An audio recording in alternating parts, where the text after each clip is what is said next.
ناظرین کرام، صلاح الدین ایوبی کی قسط نمبر 53۔ چینل کو سبسکرائب کر لیں اور بیل آئیکن کو کلک کر لیں۔ 7 روز گزر گئے۔ عالم جاسوس اور دونوں لڑکیوں کو سلطان ایوبی نے ملاقات کے لیے بلایا۔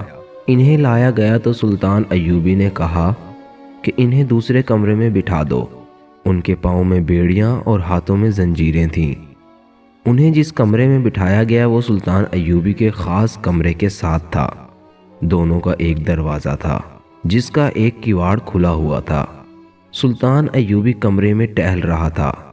اس نے ٹہلتے ٹہلتے کہا، میں فوری طور پر کرک پر حملہ کرنے کا فیصلہ کر چکا ہوں۔ کرک فلسطین کا ایک قلعہ نما قصبہ تھا۔ دوسرا مشہور قصبہ شوبک تھا۔ یہ بھی ایک مضبوط قلعہ تھا۔ شوبک کو صلیبیوں نے مرکز بنا رکھا تھا۔ صلیبی بادشاہ اور اعلیٰ کمانڈر شوبک میں ہی اکٹھے ہوا کرتے تھے۔ یہیں صلیبیوں کی انٹیلیجنس کا ہیڈ کوارٹر تھا اور یہ جاسوسوں کا ٹریننگ کا کیمپ تھا۔ سلطان ایوبی کے فوجی اور شہری انتظامیہ کے حلقوں میں یہ خیال یقین کی حد تک تھا کہ سلطان ایوبی سب سے پہلے شوبک پر حملہ کرے گا، کیونکہ اس جگہ کی اہمیت ہی ایسی تھی۔ اگر اس مضبوط اڈے کو سر کر لیا جاتا تو صلیبیوں کی کمر توڑی جا سکتی تھی۔ لیکن سلطان ایوبی کہہ رہا تھا کہ پہلے کرک پر حملہ کیا جائے گا۔ یہ تو ثانوی اہمیت کی جگہ تھی۔ ایک نائب سالار نے کہا، محترم، آپ کا حکم سر آنکھوں پر۔ میری ناقص رائے یہ ہے کہ پہلے شوبک سر کر لیا جائے۔ دشمن کی مرکزی کمان ختم کرنا ضروری ہے۔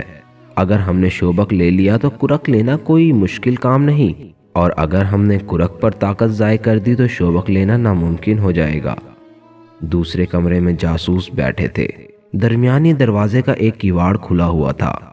سلطان ایوبی کے کمرے کی آوازیں اس کمرے میں صاف سنائی دے رہی تھیں۔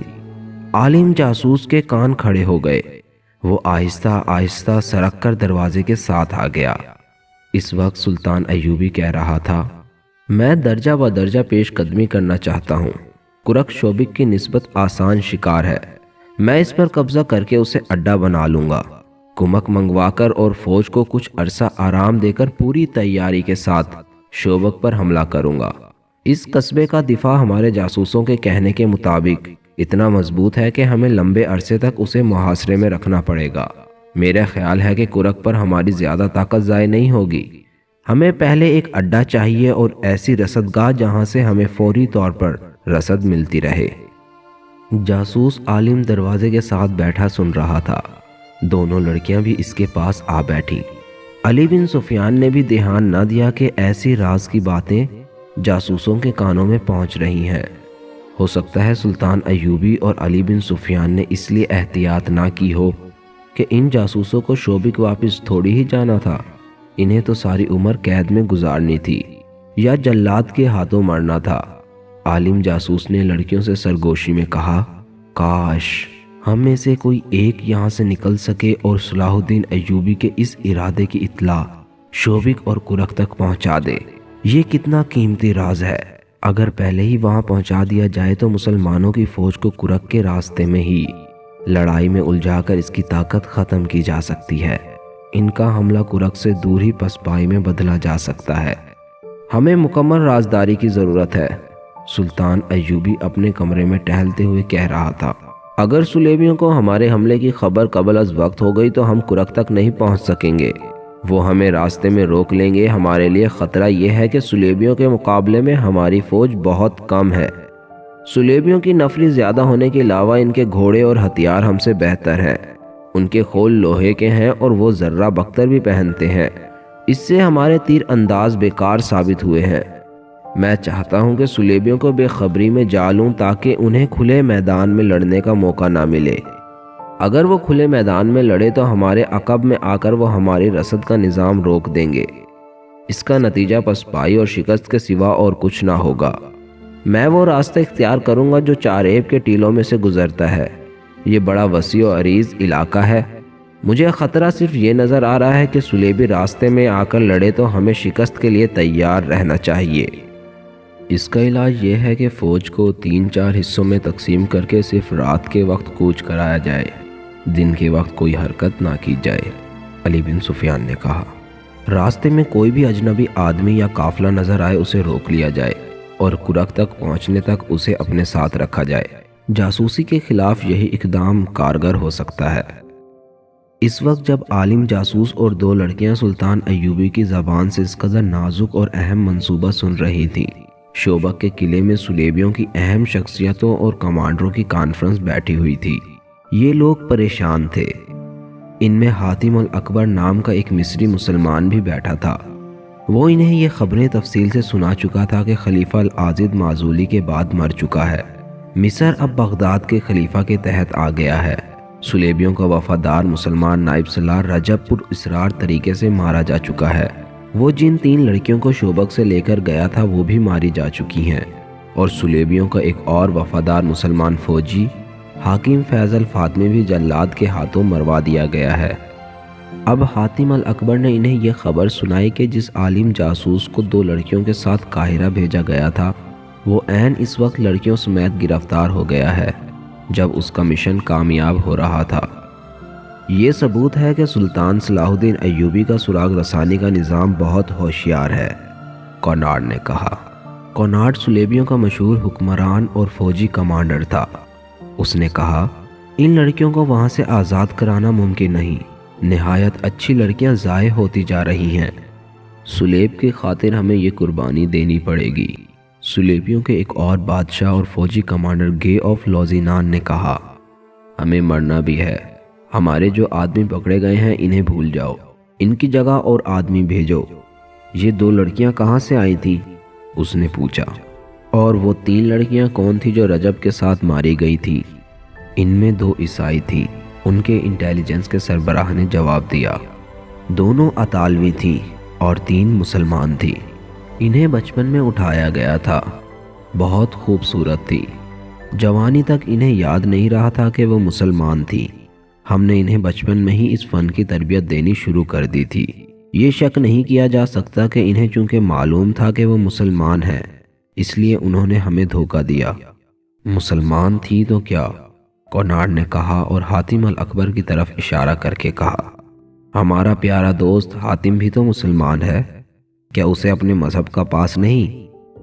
اس نے شراب کا گلاس حاتم کے ہاتھ میں دے کر کہا، حاتم جانتا ہے کہ سلطان صلاح الدین ایوبی مصر کو غلامی کی زنجیروں میں جکڑنا چاہتا ہے اور وہ اسلام کے نام پر کھیل کھیل رہا ہے۔ ہم مصر کو آزاد کرانا چاہتے ہیں۔ اس کا طریقہ یہی ہے کہ سلطان صلاح الدین ایوبی کو مصر میں چین سے بیٹھنے نہ دیا جائے۔ حاتم الاکبر سلیبیوں کی شراب میں بدمست اس کی تائید میں سر ہلا رہا تھا۔ اس نے کہا، میں اب وہاں ایسا انتظام کروں گا کہ آپ کا کوئی آدمی وہاں پکڑا نہیں جائے گا۔ اگر ہم مصر میں یہ زمین دوز گڑبڑ جاری نہ رکھتے تو سلطان صلاح الدین ایوبی ہم پر کب کا حملہ کر چکا ہوتا۔ ایک سلیبی کمانڈر نے کہا، یہ ہماری کامیابی ہے کہ ہم اس کی طاقت اس کے اپنے آدمیوں پر ضائع کر رہے ہیں۔ کیا اس کے اور علی بن سفیان کے خاتمے کا بھی کوئی انتظام نہیں ہوا؟ کونارڈ نے پوچھا۔ کئی بار ہو چکا ہے، انٹیلیجنس کے سربراہ نے کہا، لیکن کامیابی نہیں ہوئی۔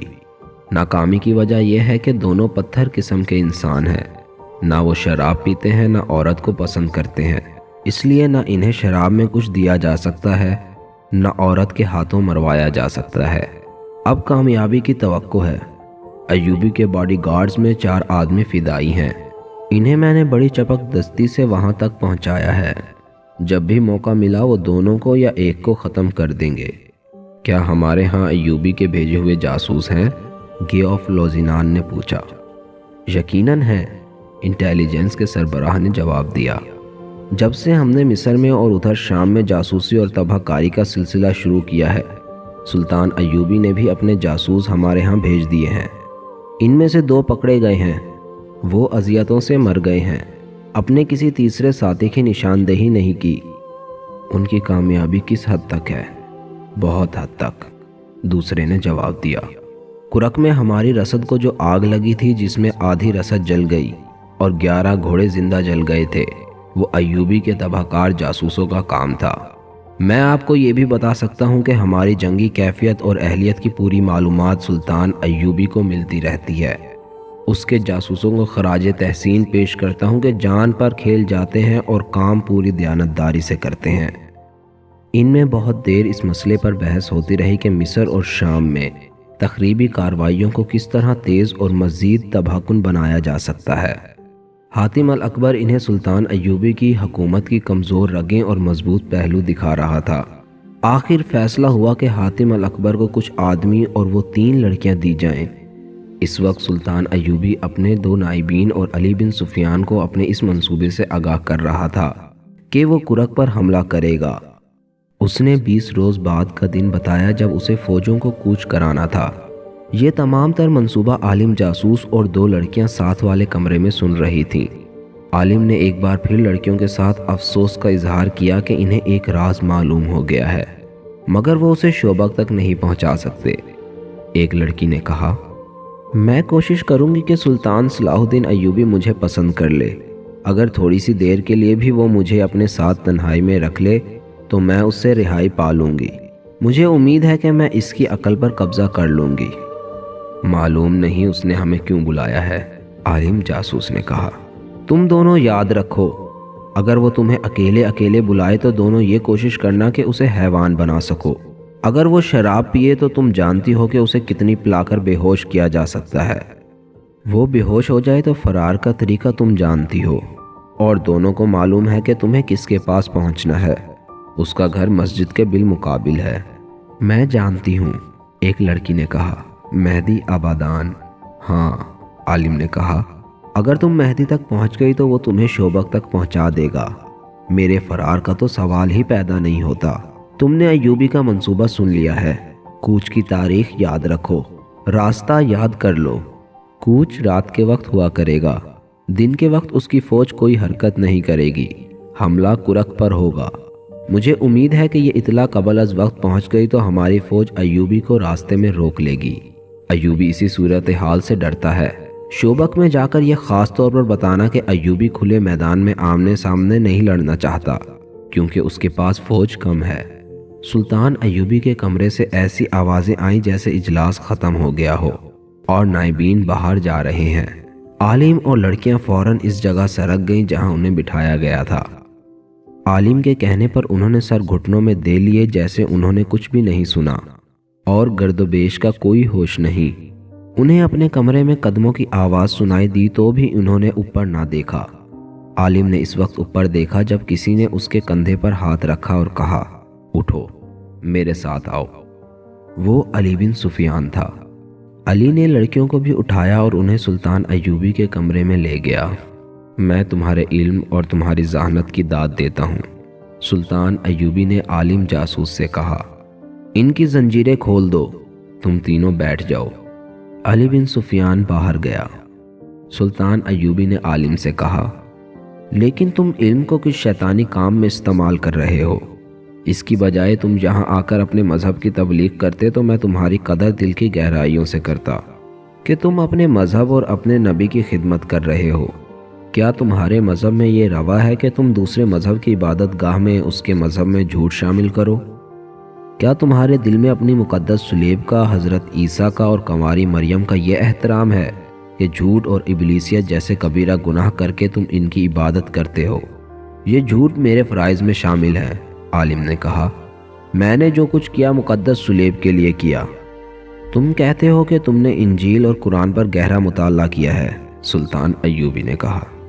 کیا ان دونوں میں سے کسی ایک کتاب میں بھی انسان کو اس کی اجازت دی گئی ہے کہ اس قسم کی نوخیز لڑکیوں کو بدکاری کی راہ پر ڈالو اور غیر ضروری کام ان سے کراؤ؟ کیا تم نے کسی مسلمان لڑکی کو قرآن اور اسلام کے نام پر اپنی عصمت غیر مردوں کے حوالے کرتے کبھی دیکھا ہے؟ اسلام کو میں عیسائیت کا دشمن سمجھتا ہوں، عالم نے کہا۔ مجھے جو زہر ہاتھ آئے گا اسلام کی رگوں میں ڈالوں گا۔ تم اتنے میٹھے زہر سے چند ایک مسلمانوں کے کردار کو ہلاک کر سکتے ہو، سلطان ایوبی نے کہا۔ اسلام کا تم کچھ نہیں بگاڑ سکو گے، اس نے لڑکیوں سے کہا۔ تم کس خاندان کی بیٹیاں ہو؟ معلوم ہے تمہیں؟ اپنی اصلیت جانتی ہو تو مجھے بتاؤ۔ دونوں خاموش رہیں۔ سلطان ایوبی نے کہا، تم نے اپنی پاکیزگی ختم کرا لی ہے، اب بھی تم کسی باعزت گھر کی قابل احترام بیویاں بن سکتی ہو؟ میں قابل احترام بیوی بننا چاہتی ہوں، ایک لڑکی نے کہا۔ کیا آپ مجھے قبول کریں گے؟ اگر نہیں تو مجھے کوئی باعزت خاوند دے دیں، میں اسلام قبول کر کے گناہوں سے توبہ کر لوں گی۔ سلطان ایوبی مسکرایا اور ذرا سوچ کر کہا، میں نہیں چاہتا کہ اس عالم کا علم جلاد کی تلوار سے خون میں ڈوب جائے، اور میں نہیں چاہتا کہ تم دونوں کی جوانی اور حسن میرے قید خانے میں گلنا سڑنا شروع ہو جائے۔ سنو لڑکی، تم اگر واقعی گناہوں سے توبہ کرنا چاہتی ہو تو میں تمہیں تمہارے ملک میں بھیج دیتا ہوں، لیکن وہ ملک تمہارا نہیں ہمارا ہے۔ میں ایک نہ ایک دن اپنا ملک تمہارے بادشاہوں سے لے لوں گا۔ تم جاؤ اور کسی کی بیوی بن جاؤ، میں تم تینوں کو رہا کرتا ہوں۔ تینوں یوں بدکے جیسے انہیں سوئیاں چبو دی ہوں۔ اتنے میں علی بن سفیان لوہار کے ساتھ کمرے میں آیا اور تینوں کی زنجیریں کھول دی گئیں۔ سلطان نے کہا، علی، میں نے انہیں رہا کر دیا ہے۔ علی بن سفیان کا رد عمل بھی وہی تھا۔ وہ کتنی ہی دیر سلطان ایوبی کے منہ کی طرف دیکھتا رہا۔ سلطان نے کہا، انہیں 3 اونٹ اور 2-4 مسلح محافظ ساتھ بھیجو جو گھڑ سوار ہوں، نہایت ذہین اور دلیر محافظ جو انہیں شعبہ کے قلعے میں چھوڑ کر واپس آ جائیں۔ راستے کے لیے سامان ساتھ دو اور آج ہی انہیں روانہ کر دو۔ اس نے عالم سے کہا، وہاں جا کر یہ غلط فہمی نہ پھیلا دینا کہ سلطان صلاح الدین ایوبی جاسوسوں کو بخش دیا کرتا ہے۔ میں انہیں دانے کی طرح چکی میں پیس پیس کر مارا کرتا ہوں۔ تمہیں صرف اس لیے رہا کر رہا ہوں کہ تم عالم ہو۔ تمہیں موقع دے رہا ہوں کہ علم کا روشن پہلو دیکھو، تمہاری نجات اسی میں ہے۔